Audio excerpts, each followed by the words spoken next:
Hello and welcome to Make Some Noise. I am Jason J. Rock Houston. I am your host, and this is episode number 10 of our show. Um, Welcome to the show today, Joseph. Today our guest is guitarist, songwriter for the band Upper Lip. We're speaking with Joseph Azzopardi. Did I get the name right, Joseph?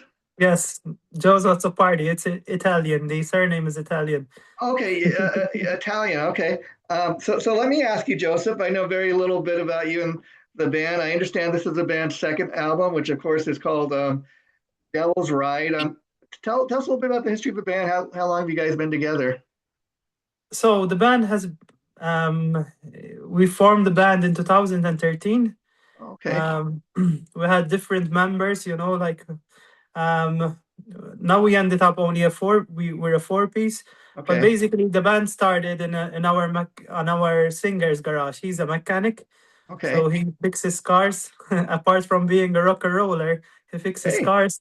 You, And he used to play there with some friends, and I used to go there and listen and spying on them, you, and uh, you can laugh about that, Joseph, but I'm willing to bet. No offense here, that he probably makes more money fixing cars than with yeah, music. And I say that because I see my own personal mechanic. I take my vehicles to, and I see how much business that guy gets a day. And I'm like, wow, he's rolling it. for sure. And he's obsessed with American muscle cars. He has already got two. Okay, so But there's a little Joseph, your own personal history. How old were you when you first kind of knew music was going to be your thing? And talk about kind of picking the guitar as your instrument of choice. I actually started very late playing guitar. I started when I was 16, but when I was young, I remember I had a pink guitar, a very small guitar. It was a toy, and I used to get obsessed, with anything that had to do with strings. So I used to hook rubber bands to drawers and listen Wow. to the vibrations. And my family, unfortunately, is not very musical. So I am the only musical person that exists in my family. So, and basically, I started taking lessons. I remember I used to go to a priest in our hometown in Malta, Gozo, Huh. and he taught me the first chords. And then I went to other teachers, and finally I found a really good one, and he really made a difference. And here's a question for you. Being from Italy, I was curious. Growing up, were you more into the European guitar players, the American guitar players, or a little bit of both? Actually, Malta is the surname. It Huh. originates from Italy, but we're actually a country on our own. Malta Yeah, sure, and sure. Belgium. Yeah, Um, with regards to guitarists, like influence, you mean like influence? yeah. Who were your heroes growing up? Yeah. I used to listen to, I think, Led Zeppelin 4, so Jimmy Page. Okay. Jimmy Page made a was a big influence on me, and Angus Young, of course, of Uh, AC/DC, and Rory Gallagher, Irish guitarist. yeah. Um, Obviously, I love Guns N' Roses, Sure. Slash, Sure. Hendrix, Eric Clapton. Steve And Vai, the Joe reason I Satriani. ask is when I listen to Upper Lip, okay, probably the most kind of obvious sound to the band is I get kind of like a kind of a 1970s classic rock vibe. I hear elements of everything from blues to gospel, even like Def Leppard type of rock, Yeah. Aerosmith, Journey, a little bit of that. But it's not like you guys are kind of ripping those bands off or trying to be a clone. Somehow you got your own unique style, and I don't know if that's just a combination of all those influences. Yeah, that means a lot. That's what we strive to do, get our own sound, which is not easy, Yeah, yeah, There are a million and one bands who play classic rock. So to yeah, try to yeah. be diverse, it's not easy. I think that's why Mm. a band like this is going to stand out. Why do you think maybe just the time is right, but why do you think you guys are getting a little more PR the second time around than you did with the debut album? The debut album, we were actually signed to a record label in Germany, so we had our fair share of PR. But we believe that this product, the second album that we released, kind of the songwriting is a bit, more elaborate. The songs are more in your face. There is Yeah. more depth in the lyrics. I'm not criticizing the other No, album no, because I no, love no. it.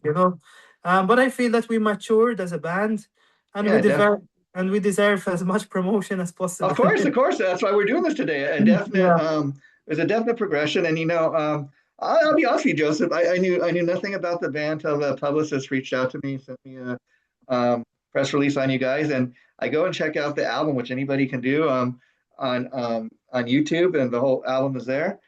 Kicks ass from top to bottom. And that's really what I love about the album is, this.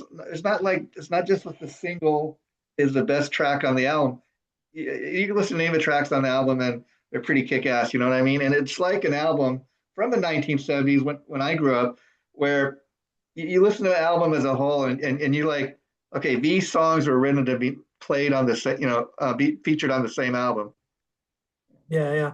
I mean, the second album has only 8 tracks, Yeah, but yeah, each but you feel like I feel like I need the whole package, if you know what I mean. yeah, yeah.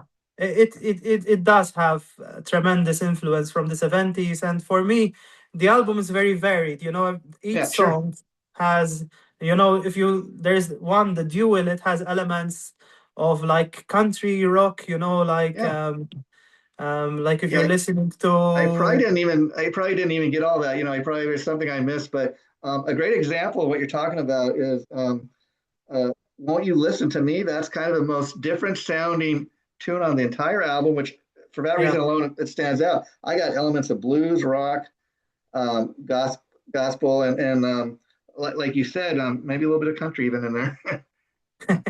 Yeah. Well, Won't You Listen is my favorite track. It's I wrote the track about my father, Oh wow. so it's quite dear to me. But Was that about being about your father, just your father in general, your memory of him, or um, no, he's still with us, but yeah, sometimes it's, when you give an advice to somebody, yeah, like, and for their own good, it could be sure, about anyone, sure, but sure, when you really care about a person and you give advice, like a genuine advice, and sometimes people are too stubborn to see, yeah, yeah, yeah. I tend to do it myself, but um it's about that, like trying to give hope to somebody who has lost hope. Here's a question: Has your father heard the song? Does he have any idea that he was inspiration behind it? No. Yeah, No. yeah, that'd be cool. Anyways, this makes me really think to ask because one thing that really I think makes and I understand you're probably the principal songwriter from what I understand. Correct me if I'm wrong, but Yeah. the songwriting really stands out. And so, with that being said, I was curious, being the guitar player as well, and very much involved with songwriting. When you write these songs, is it equally important for you that they have a great hook, a great guitar riff, or are you more focused on the lyrics? Obviously, like having good riffs on an album, Yeah, it makes a big difference, sure, like, sure. I, if it was me, like if I really had like an iconic riff, like, I don't know, like something like Deep Purple would do, and that Uh, people would remember forever, I think that would take precedence over the yeah, songwriting. But yeah, um it's not easy to come up with good riffs. sure, sure, sure. um but I also feel that songwriting, as I said before, like, I feel it's evolved, so I try to mix and match. There's Yeah, some yeah, riffs in it, some um which makes it a bit, like, more punchy, I would say. yeah, yeah. Here's a silly question too, because you're actually both. But like, do you think of yourself more as a songwriter or more of as a guitar player? um Good question. Yeah, I think I am more of a guitarist, mhm, but now I am kind of shifting. yeah, um like, I'm focusing more on writing good songs. yeah. um I do practice, I don't Sure, practice sure. 12 hours a day like Steve Vai used to do. Yeah, or, yeah, or yeah, yeah, yeah, yeah. Yeah, but I still try to learn riffs. I'm obsessed with Eric yeah, Johnson. Eric Johnson, he's a really tremendous player. So I still feel that I should yeah. improve my Oh, sure, technique. sure. Reason I ask is it may be a different kind of transition, but I've talked to guys who, when they first started doing music, they started out simply as a guitar player. Then, for whatever reason, um, it fell on them that they were also the chosen featured vocalist, and they would tell me, I think of my even though I'm the lead singer, the frontman, I write the songs. I think of myself more as a guitar player because I kind of came into the singing just kind of by happenstance. Yeah. I know what you mean. Yeah. Yeah, It reminds me of people like Rory Gallagher. You know yeah, Rory Gallagher? sure, Like sure. he was more like, I mean, his singing is good, but he's more, or Joe Bonamassa, Yeah, yeah, like, oh yeah, yeah. it's that kind of person, like, Yeah, see, Joe Bonamassa is a great example of what you're talking yeah, about because, um, I mean, he's a great guitar player, no argument there. But he's kind of a triple threat like Jimi Hendrix. He can yeah, sing, yeah, write, play guitar. He can do it all. yeah. He's quite unbelievable. I I've mean, seen even if him you've once in seen London. yeah, if you've seen Hendrix, I mean, even any videos of Jimi Hendrix, like I mean, he did all kinds of crazy things like playing the guitar with his teeth, Yeah. upside down, everything. Yeah. And you are the principal songwriter of the band. What does that feel like for you? I mean, did the other people in the band just say, "Hey, Joe, you seem to be the best songwriter," or they just like the songs you presented? I think they got used to it now. Yeah, yeah, yeah, um, Basically, I create the songs. I have like the vision, but then I sure. go to them and I tell them, what do you think of this? What do you think of this? So Uh, there's always their input is always there. yeah, um yeah, I feel like, um uh, I'm the guy who has the story. Like, sure. I always come up with the idea, or I want to write a song about this or about that. I'm already thinking about our third album. Yeah, yeah, yeah, yeah. You're um, you're you're kind of the architect, as they say, of the song. But with that being said, um, when you guys record the songs, everybody in the same room, or do you do it the modern way of everybody has their own home studio? Talk a little bit about the recording No, process. we recorded in the most professional studio in the island. Oh, It's called Temple Studios. Many artists recorded there, like Rammstein and other people. Basically, we recorded as one whole group. But this time we used a drummer from a band from. He plays in a band called Tyrion. They're a really big symphonic metal band. He okay. also he also toured with Opeth. This drummer, his name is Sami Karpinen. He's Finnish. So we used his, because I'm good friends with the frontman, or with the boss of Tyrion, Chris, and he suggested that Sami puts the drums on our record, and he really elevated the album. The drumming is Uh, out of this world. and I always love to ask people upper lip. Okay, when I got the press release on the band, that really stood out to me. The name, I thought that's a cool sounding name. Any specific story, like inspiration of what you guys named the band? How you came up with that? Basically, we were just formed in 2013, and we needed a name quick because Yeah. we were playing with two other bands in a local bar in Gozo. And since we love so much AC/DC, and we started by covering AC/DC, Okay. and they have an album called Stiff Upper Lip. Oh yeah, sure, sure. So we decided to remove the stiff and keep upper lip. Oh, there you go. Wow. Okay, I see that now. That's pretty cool. Um, kind of get the ACD inspiration there. Um, now, you don't really need to like throw a cover song on or not because your own original stuff is so great. But being such an ACDC fan, I was curious if you were to cover an ACDC song ever, like, is there one in particular that you just would love to cover? We do actually, like in Gozo, like in the place where we live, we do actually play some AC/DC covers. We we Oh, used okay. to we used to like, because like, um the scene in where I come from is not so big. We live in a country which is like less than half a million, and Oh, we live wow. actually we live actually in the smaller island. Yeah. It's called the Maltese archipelago. We live in Gozo, so you tend to play some covers, Oh, just to okay. hook people in.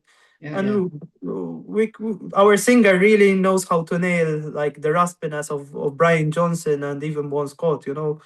Um, so yeah, we do Thunderstruck, Highway to Hell, Shoot Oh, the okay. Trigger. Oh, wow. You guys cover the whole spectrum there. Now, let me ask you: are you guys signed to a label, or is this an independent release? This is an independent release. This is an We were thinking Independent. about producing vinyl. We haven't really agreed yet with an American label, so we will see where it goes. Because we, Because the reason I ask is, in spite of the fact of it being an independent release, you guys are getting like a great push. Maybe it's having great people like Chipster PR work behind the scenes with you guys doing yeah, your yeah, PR because they're really great people. I mean, they've done me a lot of great interviews over years. Everybody from Albert Bouchard, the drummer of the Dictators and Blue Oyster Cult, Ross the Boss, who sadly just recently passed from the yeah, yeah, Dictators. yeah. And so you guys are getting a great push. Album's getting great reviews. And the only thing I think that really kind of push you over the top is it sounds like, you guys done sporadic shows in your home country, but with the new album doing so well and getting such great reviews, any talk of live shows? I mean, the main idea behind all this promotion and push is to get the band outwards, Sure, sure. internationally. Yeah, So we're doing our best. Sometimes it's not easy sure. to get opportunities. So if there are any Promoters, yeah, yeah, yeah. promoters listening to us at the moment, we're ready to go. Yeah, that's why we welcome bands like Upper Lip on our show because I tell you I was just impressed with the music the first time I prepping for today's interview and listening to some I'm like great classic rock. It sounds like 1970s when I was growing up, and I dig that because you guys aren't necessarily trying to reinvent the wheel, and that's all right. But it's great sounding music if you like classic rock sounding stuff. I think top to bottom, anybody will dig the album, and that's I think too. Once more people do start hearing about this album, they're going to at least want to go out and buy it. Yeah, I mean, that's the idea. I mean, Yeah. if we were able to even play a couple of shows in the States, that would be perfect. Yeah, and what's that like being from such a small country? And yet you must be getting great response. You must be hearing from people and fans every day on your social media telling you how much they love the band. That's got to be the ultimate feeling. Yeah, we have a good following in our hometown in Gozo. Like people really appreciate our music and they support us a lot. Like they buy our records, they come Yeah, to our shows, and despite the general mentality, like, because unfortunately in our island, rock music is not so popular, So sure. there are other kinds of music, and sometimes we actually get pushed away.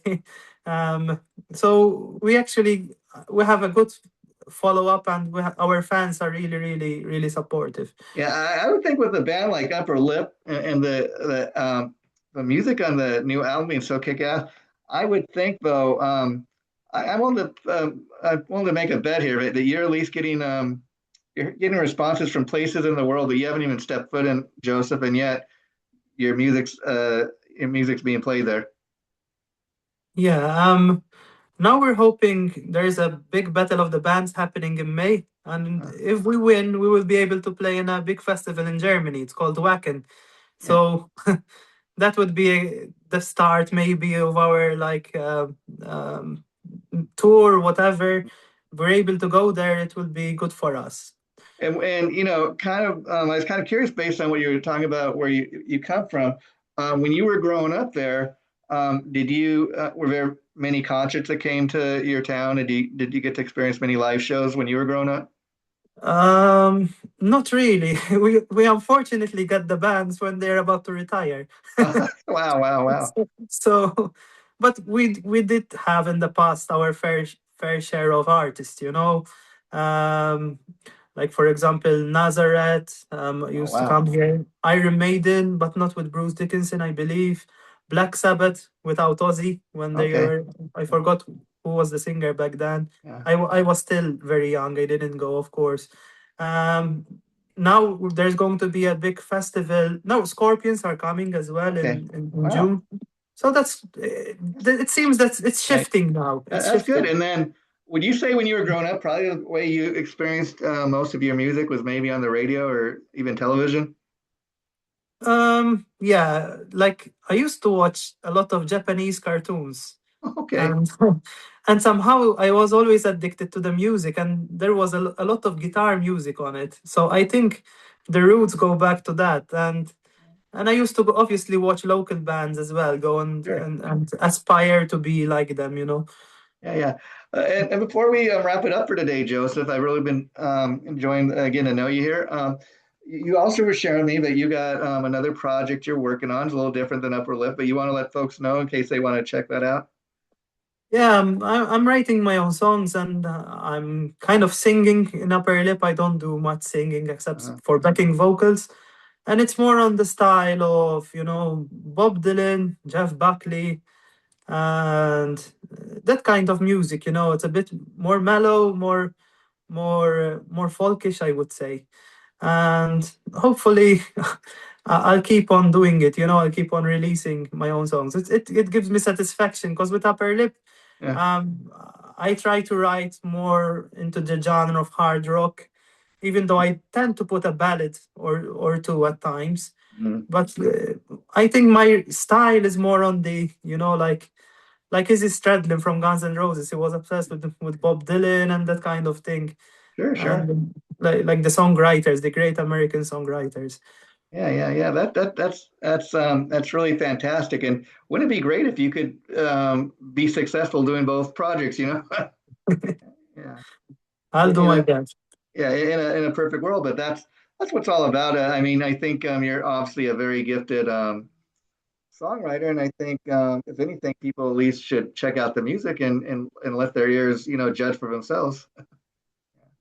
That means a lot. Thank you, What's Jay. all about. Thanks again for coming on. Make some noise, and just for anybody wondering, my co-host Jammie Bosstel is unable to join us today because he's visiting his family for Easter holiday. And we want to wish you, Joseph, and all your family a happy Easter holiday. So thanks for Happy coming on the Easter, Jay. show. Thank you And for the opportunity. okay, and we will have you back. Take care, my friend. Take Bye care. bye. Bye.